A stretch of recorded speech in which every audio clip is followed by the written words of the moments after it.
룻기 강의 18번째 적신을 덮으시는 고엘 이런 제목으로 말씀을 나누겠습니다. 이불을 들고라는 말, 그 갈라라는 말이 벌거벗었다는 의미가 있다고 했습니다. 벌거벗은 룻이 자신을 옷자락으로 덮어달라고 합니다. 옷자락은 히브리어로 카나프, 날개란 뜻이라고 했습니다. 벌거벗은 인간이 처음 만들어졌을 때 무엇을 입고 있었습니까? 아무것도 입고 있지 않았죠. 벌거벗고 있었습니다.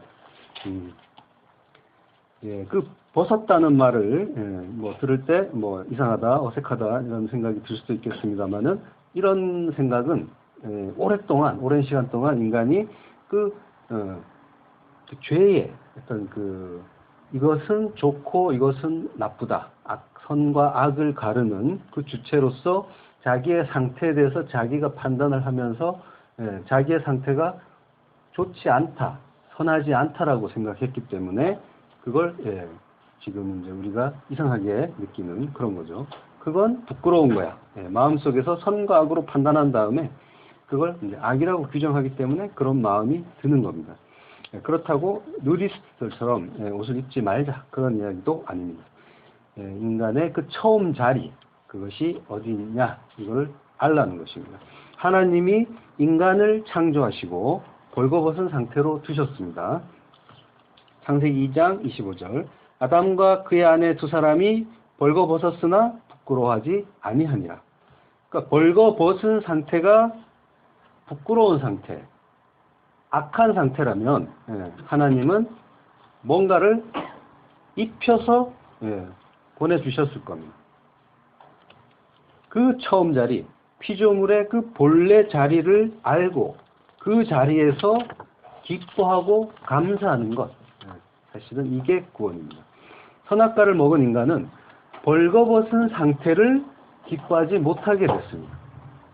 하나님이 원래 벌거벗은 상태로 만들어 주셨고 그걸 부끄러워하지 않았는데 처음에는, 근데 선악과를 먹고 그때부터 그 벌거벗은 상태를 악하다고 스스로 판단을 한 겁니다.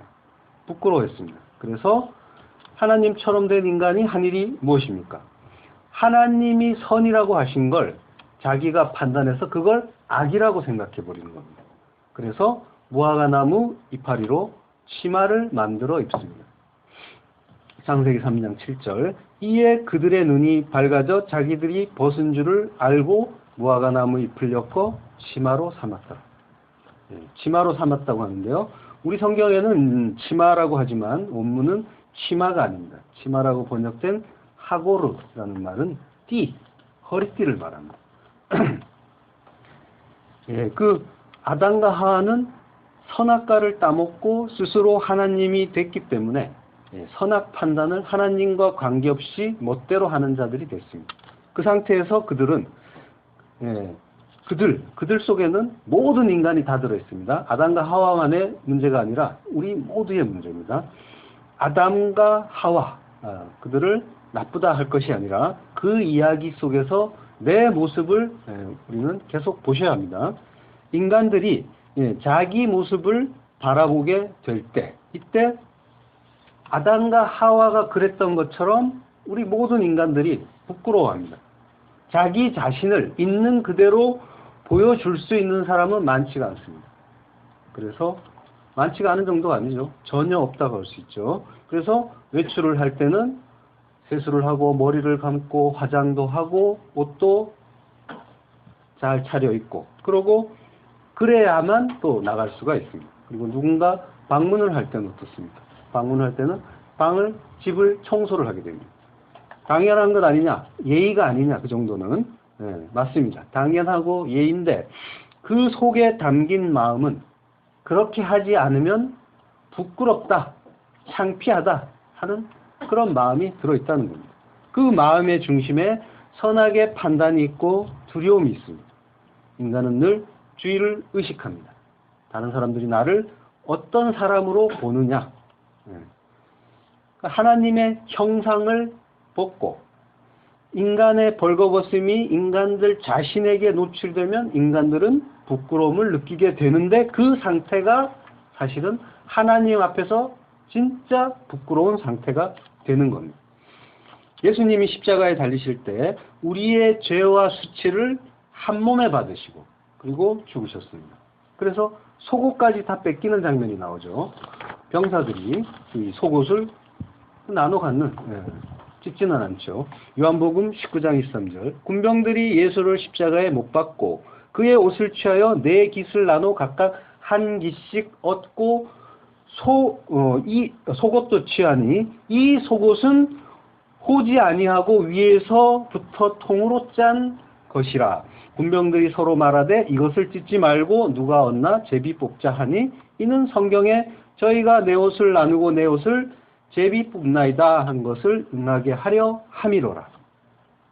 군병들이 호지 않은 속옷, 통으로 짠 속옷, 그러니까 바느질이 전혀 하지 않고 그대로 짠 옷이라는 겁니다. 꿰맨 흔적이 전혀 없죠. 이 옷은 제사장들이 입는 옷입니다. 이것은 금보다 비싼 옷이라고 합니다. 예수님이 그런 옷을 입으셨고요. 근데 그 속옷을 뺏겼습니다. 그러니까 예수님은 어떤 상태예요? 아무것도 입지 않은 태초에 하나님이 인간을 만드신 그 상태였다는 겁니다. 예수님은 그 벌거벗은 부끄러운 상태. 부끄러운 상태라는 건 인간이 말하는 부끄러운 상태인 거죠. 하나님은 그걸 선이라고 하셨는데 어쨌든 우리가 부끄럽다고 하는 그 상태로 십자가에 달려 있습니다. 물론 우리가 그림이나 조각 같은 데서 예수님이 뭔가를 입은 모습으로 많이 봤기 때문에 예수님이 벌거벗으시라고 상상하기가 쉽지가 않습니다. 그렇지만 분명히 성경에서는 속옷까지 다 뺏겼다고 지금 말하고 있습니다. 그래서 벌거벗은 적신이라는 겁니다. 그런데 그 적신은 인간들이 보기에는 부끄럽고 수치스러운 모습이지만 하나님 편에서 보면 그게 원래 창조의 모습이라는 겁니다. 그게 원래 자리, 피조물의 원래 자리. 그러면 벌거벗은 게 좋은가? 이런 의문은 가질 필요는 없습니다. 하나님이 우리를 어떤 상태에 두시건 그것이 선이고 보시기에 심히 좋은 상태라는 겁니다. 하나님이 벌거벗은 상태로 만들었으면 그 상태가 좋은 것이고 뭔가를 입혀 보내셨으면 그 상태가 좋은 것이라는 말이지 벌거벗은 게 좋은 거고 입은 게 나쁘다 이 이야기를 하는 게 아닙니다. 하나님이 우리를 어떤 상태에 두셨는가 그것이 중요한 겁니다. 그리고 성경에서도 우리는 원래 벌거벗은 자 적신이었다고 이렇게 말씀해 주시죠. 에스겔서 16장 22절 내 어렸을 때에 벌거벗어 적신이었으며 피투성이가 되어서 발짓하던 것을 기억지 아니하고 내가 모든 가증한 일과 음란을 행하였느니라. 하나님이 이스라엘에 대해서 하시는 말씀입니다. 이스라엘이라는 민족, 나라에 대해서 하시는 말씀인데 그 이스라엘은 또 나라고 했죠. 그러니까 하나님이 이스라엘을 사람처럼 지금 전체를 사람처럼 말씀하시는 겁니다.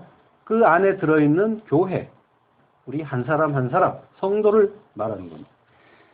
선악과를 먹은 인간들은 자신들의 힘으로 그 부끄러움과 벌거벗음을 가리려는 시도를 하게 됩니다.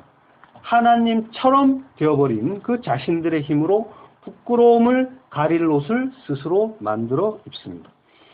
인간들이 해 입은 옷, 그 옷의 성격이 바로 무화과 나무 잎으로 만든 옷입니다. 그 무화과 나무 잎으로 만든 옷이 역사 속에서는 어떤 모습으로 나타납니까?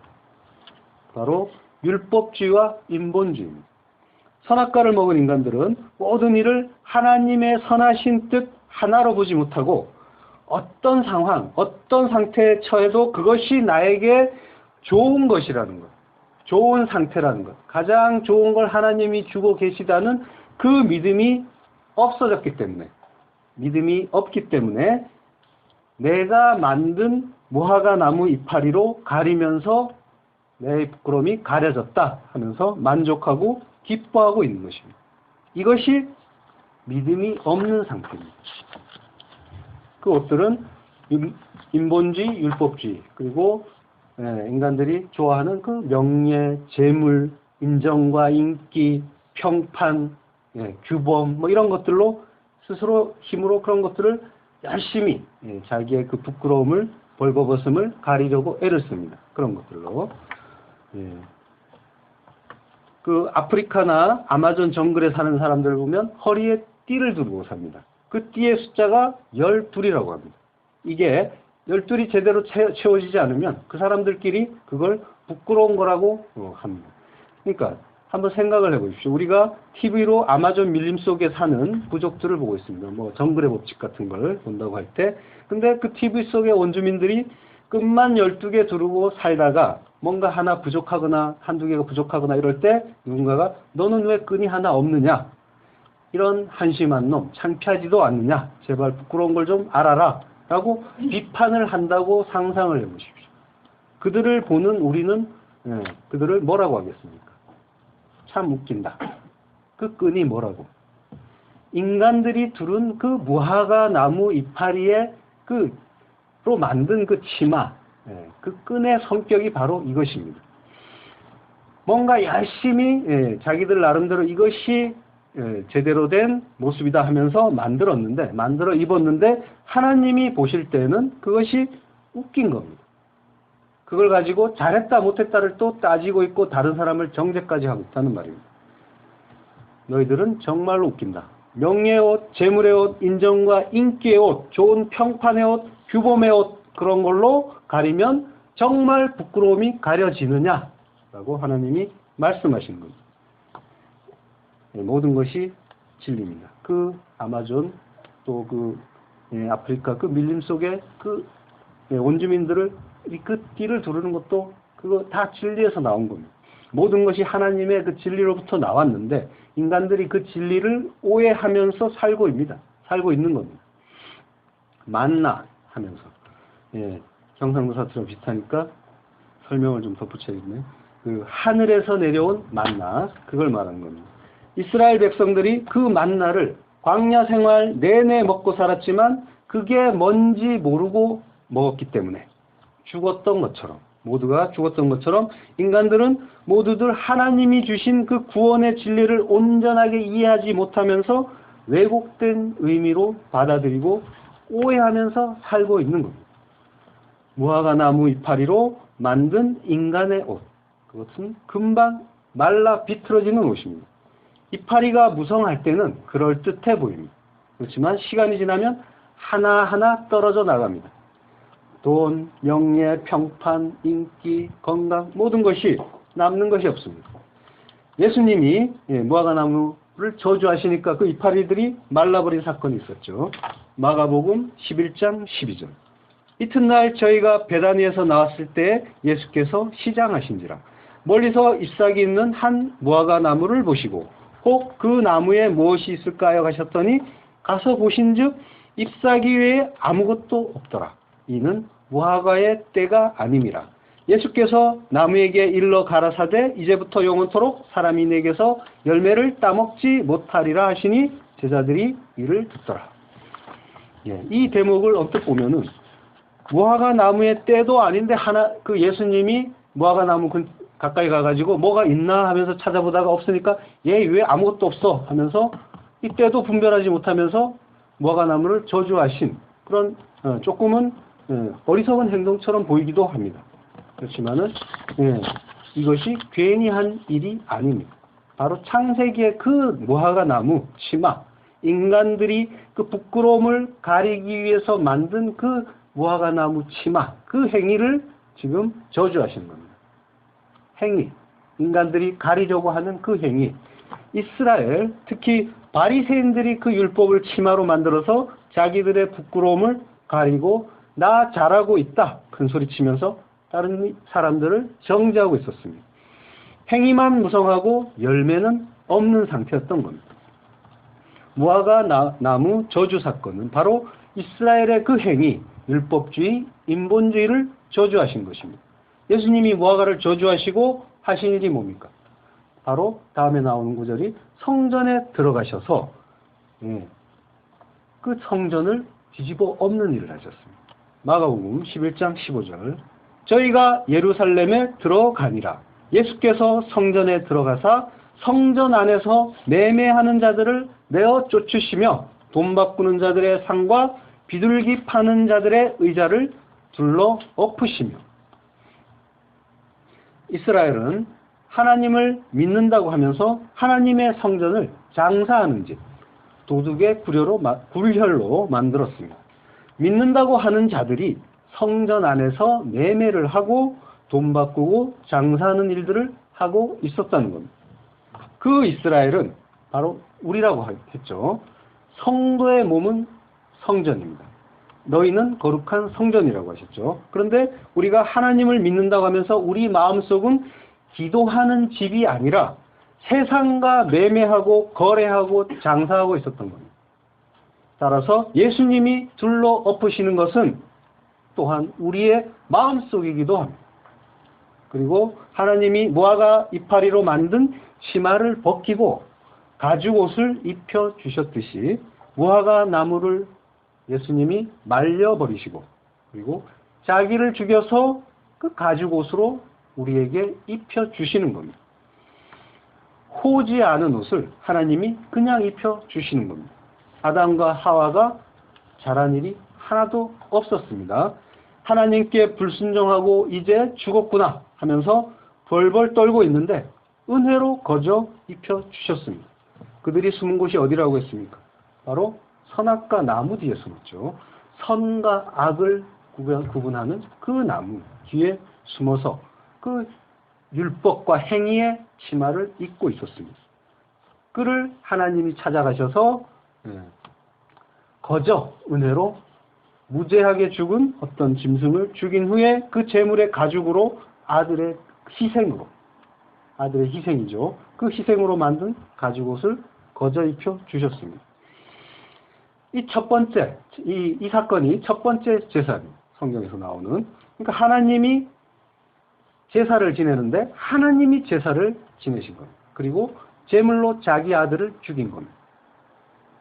이 모든 제사는 바로 이 제사다라는 그 원형을 보여주시는 겁니다.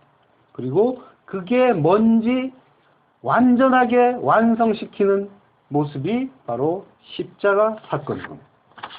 그 일의 본체는 이것이다. 진짜 내용은 이것이다 하면서 마지막에 완결로 보여주시는 것이 예수님이 십자가에 달려 죽으시는 사건입니다. 그러니까 제사는 우리의 것이 아니고 또한 예배도 우리의 것이 아닌 겁니다. 모두가 다 하나님의 것입니다. 그런데 예배를 올려드린다고 하죠. 아닙니다. 우리 것은 아무것도 없습니다. 다 하나님의 것입니다. 그러므로 십자가로 결론되지 못하는 설교나 또는 예배는 예배도 아닌 겁니다.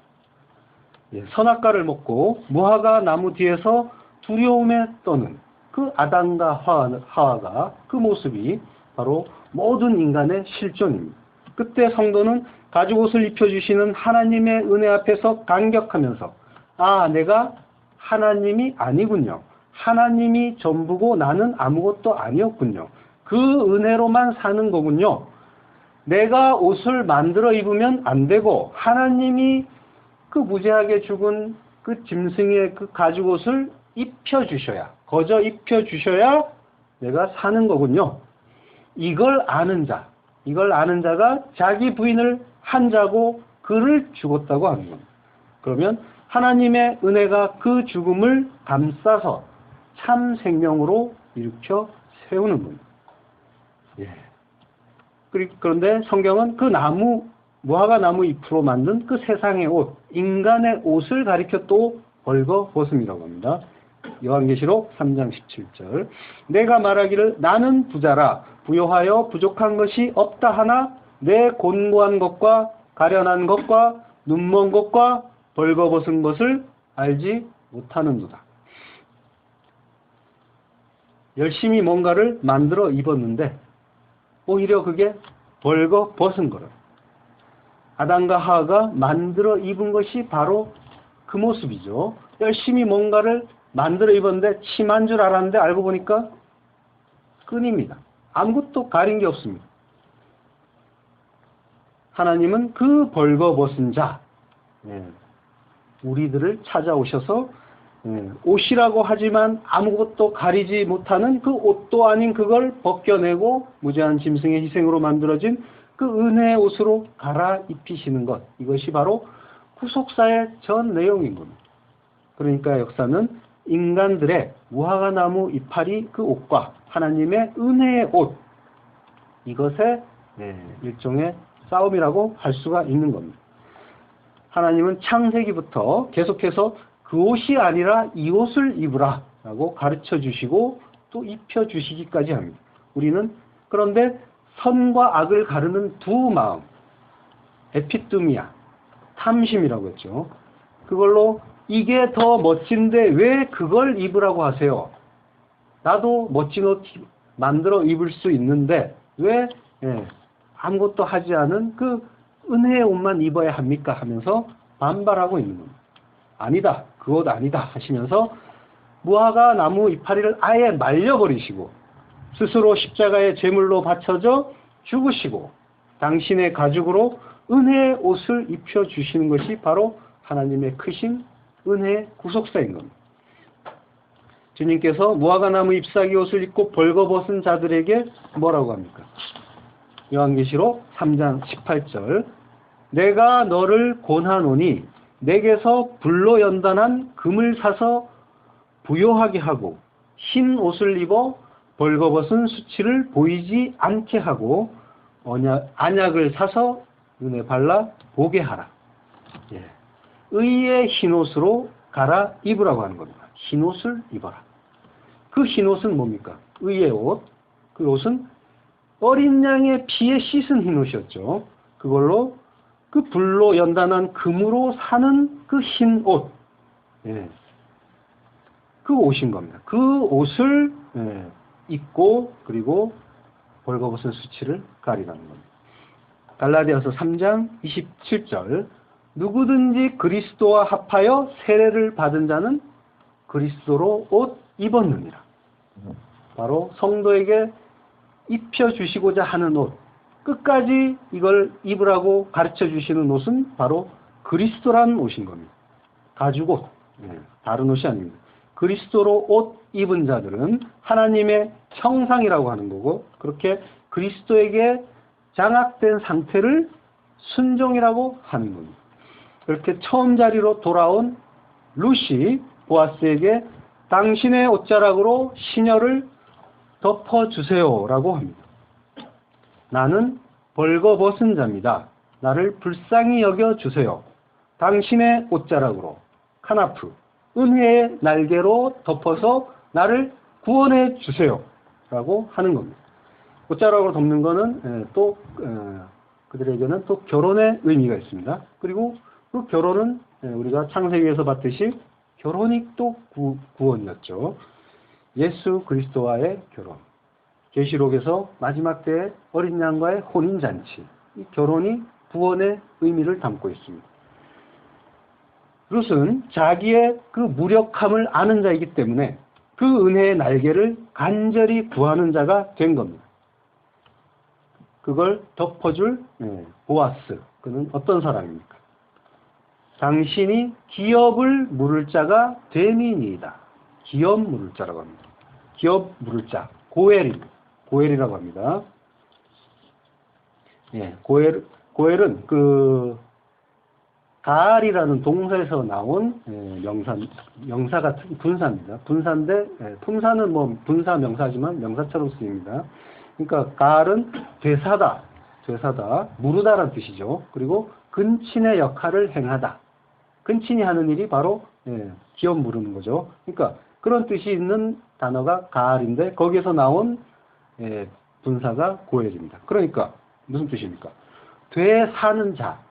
그리고 근친의 역할을 행하는 자라는 뜻이죠.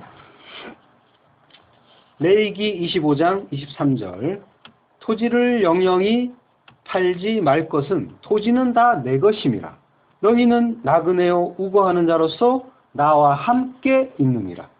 너희 기업에 온 땅에서 그 토지 무르기를 허락할지니 만일 너희 형제가 가난하여 그 기업 얼마를 팔았으면 그 근족이 와서 동족에 판 것을 물을 것이요. 여기 그 이 고엘의 근거가 나오고 있는 거죠. 성경에서 가난한 형제가 토지를 팔 때, 팔 수밖에 없을 때, 그 지금 나오미의 형편인 거죠. 그때 근족, 고엘이 와서 그걸 도로 사서 근족에게 돌려주라고 하고 있습니다. 고엘은 바로 친족 구원자라는 의미를 가진 말입니다. 토지, 땅, 이건 또 다 하나님의 것이라고 하시죠. 그래서 팔고 사는 그 매매를 해서는 안 된다고 하십니다. 사실 땅만이 아니라 모든 것이 하나님의 것이고 우리 것은 아무것도 없죠. 그렇지만 인간들은 자신들이 이 세상의 나그네라는 사실을 잊고 세상의 주인 노릇을 하고 있습니다. 하나님이 너희는 나그네요.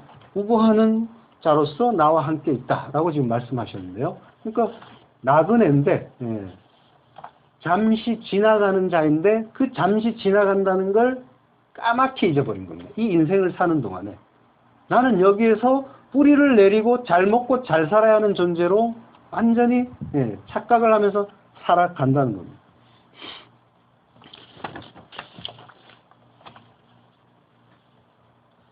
인간들이 자기들이 이 세상의 나그네라는 사실을 잊고 세상의 주인 노릇을 하면서 내 손에 들어온 것은 다 내 것이다 하면서 소유를 늘리기 위해서 전력을 다하면서 살고 있습니다. 거기에 대한 그 극명한 그림이 포도원 농부의 비유죠. 하나님이 당신의 포도원을 어떤 주인이 당신의 포도원을 잠시 농부들에게 빌려줬습니다. 그리고 수확의 때가 돼서 세를 받으려고 종들을 보냈는데 그 악한 농부들이 어떻게 합니까? 당신의 종들을 계속 때려 죽이죠. 그래서 결국엔 마지막에 아들까지 보내는데 그까지 죽여버립니다. 이 아들만 죽이면 이거 완전히 우리 거 된다는 거예요. 지금 예수님이 십자가에 달려 죽으신 것이 바로 그 의미라는 겁니다. 인간들은 모두 그 포도원이 주인의 것이라는 것을 잊어버린 악한 농부들로 살고 있는 것입니다. 토지 문서, 부동산 등기 해놨으니까 내 소유가 확실하다 하면서 우기고 있는 겁니다. 그렇지만 하나님의 은혜가 임한 자, 그 자만이 그것이 하나님의 것이라는 걸 압니다. 실제적으로 세상의 모든 것이 하나님의 것이기도 하지만 또 성경에 말하는 그 땅은 또 약속의 땅을 의미하죠. 약속의 땅은 또 가나안 땅을 약속의 땅이라고 합니다. 그 가나안 땅은 또 역시 하늘나라의 모형이었죠. 그 가나안 땅이 완성은 아니었습니다. 결론이 아니었죠. 최종 종착점이 아니었습니다. 그러니까 출애굽, 세상에서 건짐을 받은 이스라엘 백성들이 모세에게 속하여 예수 그리스도에게 속하여 홍해를 건너고, 그리고 홍해를 건넌다는 건 세례를 받는 거라고 했죠. 그리고 40년 광야 생활, 인생을 살고, 그리고 여호수아에게 속하여 예수 그리스도에게 속하여 요단강을 건너서 약속의 땅 가나안 천국으로 들어간다. 이 모형을 우리가 출애굽기에서 보여주고 계신 걸 우리가 볼 수가 있습니다. 천국 백성들의 삶이 어떠한가? 이걸 알기 쉬운 그림으로 그려진 것이 바로 출애굽입니다. 이스라엘이 들어간 그 약속의 땅은 결국 어디라고 합니까? 누가복음 17장 20절. 예수께서 대답하여 가라사대 하나님의 나라는 볼 수 있게 임하는 것이 아니요 또 여기 있다 저기 있다고도 못하리니 하나님의 나라는 너희 안에 있느니라. 교회가 된 그 성도 안에 하나님이 거하시고, 그리고 하나님이 거하시면 그곳이 하나님 나라, 천국인 겁니다. 천국이 내 안에서 이루어져야만 합니다. 너희가 하나님의 성전인 것과 하나님의 성령이 너희 안에 거하시는 걸 알지 못하느냐라고 말하죠, 바울이. 그러니까 내 안에서 천국이 이루어지지 않는다면 천국은 영원히 이루어지지 않는 겁니다. 우리 안, 성도의 몸, 그 몸이 바로 약속의 땅인 겁니다. 그 약속의 땅, 천국은 어떤 자에게 주어집니까? 마태복음 5장 3절. 심령이 가난한 자는 복이 있나니 천국이 저희 것이며 심령이 가난한 자에게 주어집니다. 그리고 애통하는 자는 복이 있나니 저희가 위로를 받을 것이며 온유한 자는 복이 있나니 저희가 땅을 기업으로 받을 것이며. 이걸 보이는 대로 보면 온유하면 이 세상에서 부동산이 많아지나 보다 이렇게 오해하는 분들이 많죠. 성경에서 말하는 땅은 바로 약속의 땅, 천국을 말하는 겁니다. 예수님이 산상수훈에서 그 온유한 자가 땅을 받겠다고 하는데요. 어떤 사람이 온유합니까? 국어사전에서 온유라는 단어를 찾아보면요. 온화하고 부드럽다. 사람의 표정이나 성질이 온화하고 부드러움 이렇게 나와 있습니다. 그러면은 그 표정이나 성질이 온화하고 부드러우면 그 사람이 약속의 땅에 들어갑니까? 그리고 그 사람이 자기 안에서 천국을 그런 사람은 다 천국을 이루는 사람입니까? 성경은 절대로 국어사전식으로 이해해서는 안 됩니다. 오늘날 그 기독교의 큰 문제 중에 하나가 바로 이런 식으로 하나님을 오해하는 데 있습니다. 국어사전에 성경에서 나오는 말, 단어를 가지고 국어사전을 통해서 그 뜻을 확인하는 것. 이것이 성경을 크게 오해하는 그런 이유 중에 아주 대표적인 것들입니다. 그 중에서 또 복, 형통 같은 것도 역시 마찬가지입니다. 성경에서 복이라는 말이 나오니까 그러면은 복이 뭔가 하고 사전을 찾아보면요. 생활에서 누리게 되는 큰 행운과 오붓한 행복 또는 거기에서 얻는 기쁨과 즐거움 또 어떤 대상으로 하여 만족과 기쁨이 많음 해당되는 몫을 많이 가지거나 당하거나 겪게 되는 처지 이걸 복이라고 해놨습니다. 그러니까 성경에서 나오는 성경에서 복이라는 말을 보고 그 다음에 국어사전으로 가서 이런 것들을 많이 갖게 되나 보다라고 이제 오해를 하게 되는 거죠. 그러니까 참 좋다. 이 땅을 사는데 생활에서 누리게 되는 큰 행운, 오붓한 행복 이게 전부 아니냐 이러면서 그 행복, 그 행운을 갖기 위해서 열심히 교회 나가고 신앙생활 하자 이렇게 결단한다는 거예요. 형통은 어떻습니까? 모든 일이 뜻대로 잘 되어감. 이걸 형통으로 알고 있는 거죠. 그리고 또 관련 표현, 복하보, 만사 형통. 모든 일이 뜻대로 잘 풀림. 모두 뜻대로 잘 통하고 이루어지다. 이렇게 또 이 형통이란 말도 마음에 듭니다. 성경에 분명히 복, 형통 이런 말이 나오고 국어사전을 보니까 모든 것들이 다 내 마음에 드니까 그래서 즐겁게 교회를 다닙니다. 그러니까 오늘날의 기독교가 국어사전식의 어떤 그런 오해된 종교가 되어버린 경향이 바로 이런 성경 해석의 어떤 그런 이유가 많습니다. 큽니다. 요인이. 그걸 얻어내는 종교, 생활에서 누리게 된 행운, 행복, 기쁨, 즐거움, 모든 일이 잘 되는 그 만사형통, 이걸 얻어내는 종교가 되어버렸습니다. 하나님께서 생각하시기에 이렇게 답답한 일이 없을 겁니다. 영원한 생명이 걸린 문제인데 진지하게 신앙생활을 하는 게 아니라 그 베레아 사람들처럼 이것이 맞는가 아닌가 상고하는 것이 아니라 초등학교 수준으로 간단하게 생각하고 내 마음에 쏙 드니까 얼른 그걸 내 안에 진리로 붙들어 버렸다는 겁니다. 행여나 누군가 다른 말이라도 할까봐 그걸 자기 마음속에 꼭꼭 진리로 모셔드렸습니다. 이게 정말일까?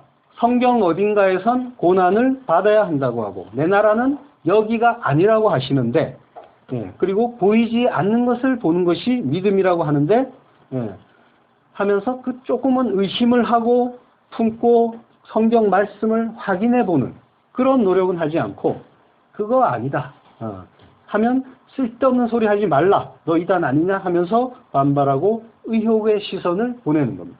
행여 자기가 갖게 될 그 국어사전식의 그 복 형통들이 달아날까봐 다른 사람들이 가르쳐주는 그 말이 맞다고 해도 자기가 잘못 알고 있는 게 아닐까 하는 그 의심이 조금은 든다고 해도 그로 인해서 국어사전식의 그 달콤한 해석이 달아날까봐 그 성경의 진리에 선뜻 동의할 수가 없는 겁니다. 그들 중 또 대다수는 이렇게 국어사전에 그 뜻을 진리라고 철석같이 믿고 교회를 다니고 있습니다. 우리는 온유도 그렇게 오해한 적이 많죠. 그래서 부드럽고 따뜻하고 그리고 온화하면 저 사람이 참 온유하다라고 합니다. 하지만 그런 식으로 온유한 사람은 기독교와 관계없이 많이 있습니다. 그러면 그들도 하나님이 주신다고 하는 그 땅을 받을 수가 있겠습니까? 말이 안 되는 거죠. 그 나라는 예수 그리스도를 통해서만 갈 수가 있기 때문에 기독교와 또 예수 그리스도와 관계없는 자는 아무리 그 성품이 따뜻하고 온화하다고 해도 그 나라에 갈 수가 없는 겁니다. 성경에서 온유한 사람에 대해서 그 예를 든 적이 있죠. 민수기 12장 3절. 이 사람 모세는 온유함이 지면의 모든 사람보다 승하더라. 세상에서 가장 온유하다는 겁니다. 온유하다는 그 모세가 어떤 행사를 했습니까? 정말로 따뜻하고 온화한 그런 사람이었습니까? 이집트에서는 사람을 때려 죽였고요. 그리고 돌판을 들고 내려오다가 금송아지 만든 거 보고 집어 던져서 깨뜨렸죠. 그리고 무리바에서는 반석을 두들겨 팼습니다. 국어사전식의 그 온유하고는 다르다는 겁니다. 온유는 아나우라고 하는 그 말인데요. 그 온유한, 겸손한, 가난한, 고통받는 이런 뜻이 있습니다. 그 아나우라는 말은. 그러니까 그 온유라는 의미 속에는 겸손, 가난, 고통, 애통이라는 그 의미가 있다는 겁니다. 겸손이라는 건 피조물이 자기 존재의 원래 자리를 깨닫고 잠잠하게 낮아지는 것. 이것이 겸손이고, 그리고 자기를 부인하고 십자가를 지는 것. 이것이 겸손이죠. 그 사람이 가난한 사람입니다. 또 성경에서 부자, 가난한 자는 돈이 많고 적은과 관계가 없다고 했습니다. 나는 하나님밖에 없어요. 다른 건 아무 의미 없습니다. 내 생명이 아닙니다. 고백하는 자. 이 자가 가난한 자입니다. 그리고 오늘 말하는 벌거벗은 자입니다. 아무것도 나를 가리지 않고 오직 하나님의 은혜만 구하는 자. 그 자가 가난한 자, 벌거벗은 자입니다. 예수 그리스도만이 길이고 진리고 생명이라고 했습니다. 이걸 바르게 알고 깨달은 자, 이 구절을 익히 잘 들어서 아는 그것과는 차원이 다른 바르게 알고 바르게 깨달은 자, 그만이 진짜 가난한 자고 진짜 벌거벗은 자인 겁니다. 성경은 같은 이야기를 다른 방식, 여러 가지 각도와 차원으로 설명해 줍니다. 그러니까 너무 어렵게 생각하실 필요는 없습니다. 모두가 그 이야기하고 있습니다. 한 가지 이야기입니다. 십자가, 예수 그리스도, 이 이야기를 여러 가지 모양으로 하나님께서 우리에게 설명해 주신 겁니다. 그래서 그 어느 한 가지만 제대로 알아도 모든 것을 아는 것과 같습니다. 사실은 그 이야기들의 결론, 예수 그리스도 십자가, 그 결론이 나온다면 그것은 진리에 도달한 이야기입니다. 나는 아무것도 아닌 티끌이다, 벌거숭이다. 하나님의 은혜로 카나프, 날개로 옷자락으로 덮어주셔야, 그리고 십자가 공로로 가죽옷으로 입혀주셔야 내가 산다. 그 이야기를 내내, 성경 내내 하고 있는 겁니다. 겸손하고 가난한 자, 애통한 자가 온유한 자입니다. 국어사전에서 말하는 그 의미하고는 완전히 차원이 다른 뜻입니다. 아까 말한 그 마태복음 5장 3절, 심령이 가난한 자, 그가 천국이 저희 것이고, 애통하는 자, 그가 위로를 받을 것이고, 온유한 자, 그가 땅을 기업으로 받는 자. 그러니까 다 같은 이야기입니다. 온유한 자, 가난한 자, 온유한 자가 가난한 자고, 그 가난한 자가 애통하는 자고, 그가 천국을 갖게 되고 하나님의 위로를 받게 되고, 그가 땅, 천국, 그걸 기업으로 받게 된다는 겁니다. 그러니까 결국은 모두 구원의 그 말씀을 하고 있는 겁니다. 우리는 그 국어사전식으로 성경을 읽고 오해하면 안 되는 겁니다. 그런 식으로 절대로 보아서는 안 됩니다. 단순히 안 되는 정도가 아니라 성경을 거꾸로 이해하게 됩니다. 그러면 그건 완전히 다른 복음이 되는 겁니다. 다른 게 이단이 아니라 그게 이단입니다. 오늘날 기독교 대부분, 대다수는 그래서 이단입니다. 다르니 끝단, 끝이 다를 겁니다. 그런데 고엘의 동사형 가알의 그는 또 이제 속량하다, 구속하다의 뜻도 있습니다. 속량하다, 구속하다. 많이 들어본 말이죠. 몸값을 치르고 구해준다는 뜻입니다. 레위기 25장 47절 너희 중에 우고하는 이방인은 부요하게 되고 그 곁에 사는 너희 동족은 비난하게 되므로 너희 중에 우고하는 그 이방인에게나 그 족속에게 몸이 팔렸으면 팔린 후에 그를 속량할 수 있나니 그 형제 중 하나가 속하거나 갚아주거나 삼촌이나 사촌이 속하거나 그 근족 중 누구든지 속할 것이요 그가 부유하게 되면 스스로 속하되 라고 합니다. 그러니까 고엘은 땅만을 물러주는 사람이 아니라 그 사람에 대한 구원, 그 사람에 대한 구속도 해주는 사람이라는 겁니다. 그러니까 고엘은 친족 중에서 재정적인 어려움으로 인해서 노예로 팔리게 되었을 때 그를 자유롭게 만들어주는 자, 그를 또 고엘이라고 합니다. 이 역할을 역사 속에서 구속사에서 누가 했습니까? 바로 예수님이 이 고엘, 친족 구원자의 역할을 해주셨습니다. 예수님이 자기 자신을 값으로 치르고 우리의 죄를 대신해서 죽으셨습니다. 그것이 바로 구속의 의미였습니다. 그러면 기업을 물은다 하는 것은 구원의 행위고요. 기업 물으는 자라는 것은 구원자, 구속자라는 겁니다. 보아스가 바로 친족 구원자, 고엘로 등장해서 벌거벗은 룻, 이스라엘을 구속, 속량하는 그리스도의 모형의 역할을 하고 있는 겁니다.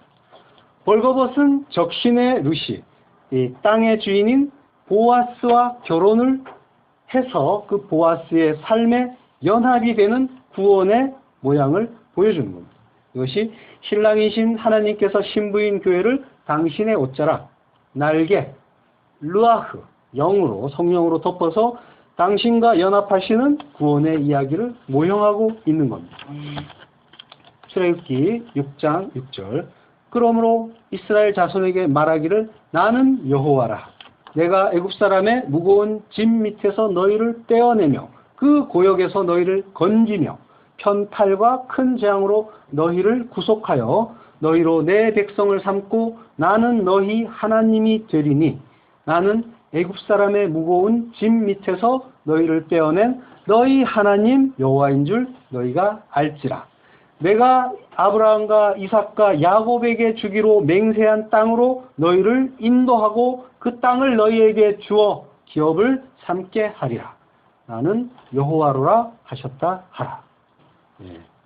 여기에서는 하나님이 신이 우리의 고엘, 우리의 친족 구원자가 되십니다. 그분은 왜냐하면 우리의 아버지이기 때문입니다. 그러니까 우리를 조성하고 낳으신 그 하나님이 우리를 구원해서 그 땅을 반드시 우리에게 주시겠다고 어떻게 하십니까? 아브라함과 이삭과 야곱에게 주기로 맹세한 그 땅, 하나님이 맹세하셨다고 합니다. 하나님이 우리에게 주기로 약속 정도가 아니라 맹세까지 하셨습니다. 근데 그 맹세라는 말은 나사라는 말입니다. 나사라는 말인데 그 뜻은 들어 올리다, 가지고 가다 라는 뜻이 있습니다. 그러니까 하나님이 어떤 식으로 우리를 구원하시느냐 하면 우리를 들어 올려서 가지고 가는 방식으로 구원하신다고 하는 겁니다. 우리가 믿음이 부족해서 날마다 수시로 길을 잃고 방황하지만 하나님이 우리를 번쩍 들어 올려서 안고 가는 방식으로 우리를 구원해 주신다고 하는 겁니다. 우리는 그 하나님께로 돌아갈 능력이 없고 그 나라를 찾아갈 능력이 없습니다. 우리는 모두 양 같아서 다 제멋대로 각기 제 길로 다 가버린 잃어버린 양입니다. 그런데 하나님이 그 잃어버린 양을 직접 찾아오시죠. 찾아서 데려가십니다. 그리고 우리는 또 잃어버린 드라크마이기도 합니다. 그 드라크마는 도저히 스스로 돌아갈 방법이 없는데 하나님이 직접 우리를 찾아오셔서 우리를 들어 올려서 그 독수리 날개 위에 태워서 그 땅, 그 약속의 땅으로 손수 직접 데리고 가시는 겁니다. 그러므로 그 하나님의 약속, 그 구원은 실패할 수가 없는 약속인 겁니다. 로마서 8장 12절. 그러므로 형제들아, 우리가 빚진 자로 돼 육신에게 져서 육신대로 살 것이 아니니라. 너희가 육신대로 살면 반드시 죽을 것이로되 영으로서 몸의 행실을 죽이면 살리니 무릇 하나님의 영으로 인도함을 받는 그들은 곧 하나님의 아들이라. 너희는 다시 무서워하는 종의 영을 받지 아니하였고 양자의 영을 받았으므로 아바 아버지라 부르짖느니라. 성령이 친히 우리 영으로 더불어 우리가 하나님의 자녀인 것을 증거하시니 자녀이면 또한 후사 곧 하나님의 후사요 그리스도와 함께한 후사니 우리가 그와 함께 영광을 받기 위하여 고난도 함께 받아야 될 것이니라. 우리들은 성령의 인도를 받아서 하나님의 양자의 영을 받은 하나님의 자녀들입니다. 하나님의 자녀가 된 자들은 하나님의 후사가 됐습니다. 후사는 상속자입니다. 너만 보인단 말이야 하는 그 김탄보다 훨씬 귀한 하나님의 상속자입니다. 김탄은 갖기 싫어도 상속자이기 때문에 자동적으로 엄청난 재산이 그의 앞으로 등재가 됐죠. 지금 제가 하는 말이 무슨 말인지 모르겠는데 드라마 상속자에 대한 거기에 이제 엄청 그 부잣집 아들이 있는데 굉장히 이제 반항하고 합니다. 반항하고 막 이제 뛰쳐나가고 그러는데 싫다고 해도 상속자이기 때문에 자동적으로 엄청난 그 재산이 그에게로 그의 것이 됩니다. 싫다고 합니다. 근데 우리는 그 정도가 아니라 온 우주의 주인인 하나님의 상속자입니다. 그걸 아는 자라면은 세상에 어떤 것도 부럽지가 않습니다. 김탄이 다른 사람들의 소유들 중에서 뭔가를 부러워하는 걸 본 적이 없죠.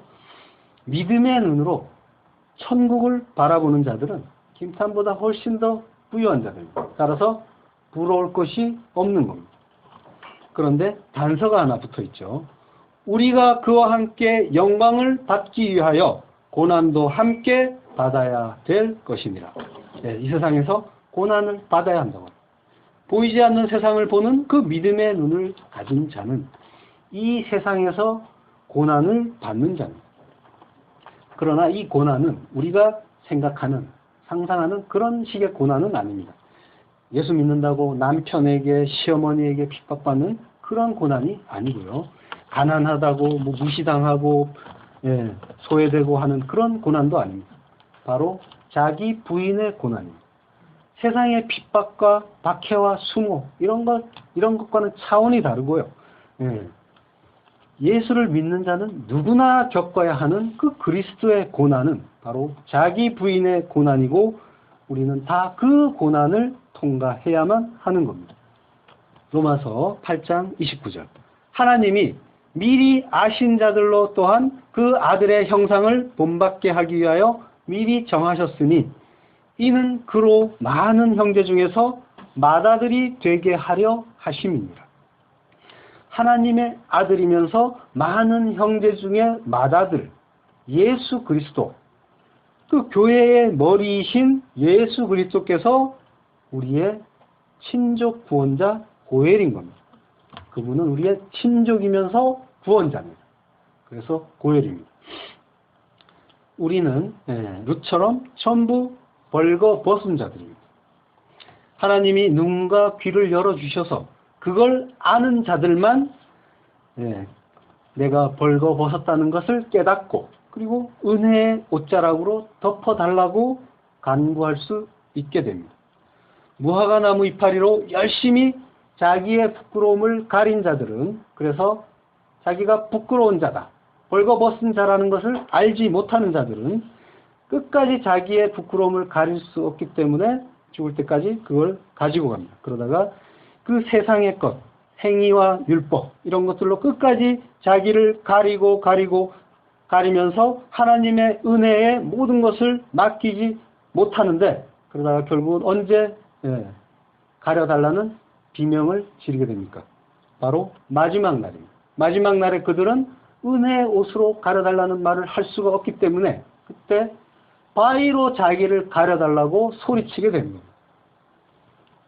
하나님의 그 진노가 너무 크기 때문에 견딜 수가 없다고, 차라리 바위로 나를 가려달라고, 하나님의 진노에서 가려달라고 울부짖게 되는 겁니다. 나의 그 벌거벗음을 아는 자, 그가 복이 있습니다. 그에게 우리의 친족이고 형제이신 우리의 고해 예수 그리스도의 구속의 은혜가 임하게 되는 겁니다. 자기를 팔아서 값을 치르고 자기를 죽여서 그 가죽으로 우리를 입혀주십니다. 그 은혜, 우리가 그 은혜 앞에서 무슨 말을 하고 무슨 자랑을 하겠습니까? 오직 그 은혜에 감사할 뿐입니다. 기도하겠습니다.